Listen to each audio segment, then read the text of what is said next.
It is March 2018, and we're in Dolamanga in southern Chad. This is the school, the French and English school. Right at the first is on the, you see it to be the eastern side, would be the two latrines, and then the school starts. Okay, let's go. The first thing we have on this campus is it's divided into 3 or 4 different sections right now, and the first is a main road leading from Dolamanga, out of Dolamanga, to connect it to the rest of the world. So we're right on the highway. The first 3 buildings that we built so far are classroom buildings. There's at least 50 or 60 kids in each classroom. And the school has 2 sessions a day. The first session starts at 7:30 in the morning and runs until 12:30.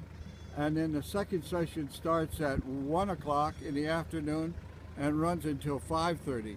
You can see the buildings built already are made out of mud brick, zinc roofs. And in the middle there, it'll come into view in a minute, is one of our boreholes that we had, or that was bored this year.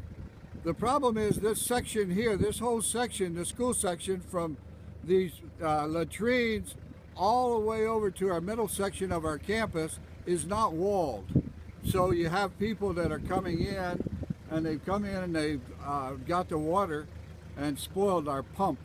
So we really have to, one of our primaries is to get this whole section of our campus walled like the other section here that makes us secure.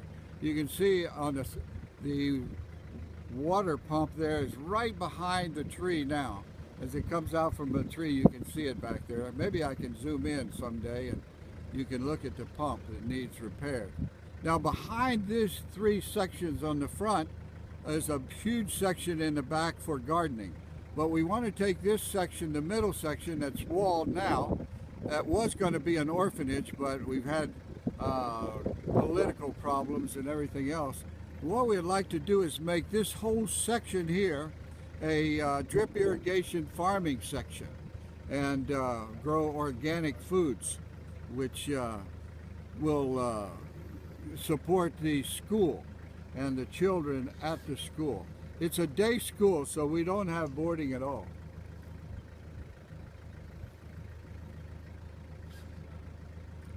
You can see everything's made out of local materials, and that includes you know, all the buildings and everything. The only thing really that's imported is cement to add to the mud and straw bricks, and the plastering of those bricks to make them waterproof. Now this middle section, like I say, is going to hopefully be a drip irrigation farming, and then the third section over here at the western end is our church building and our pharmacy.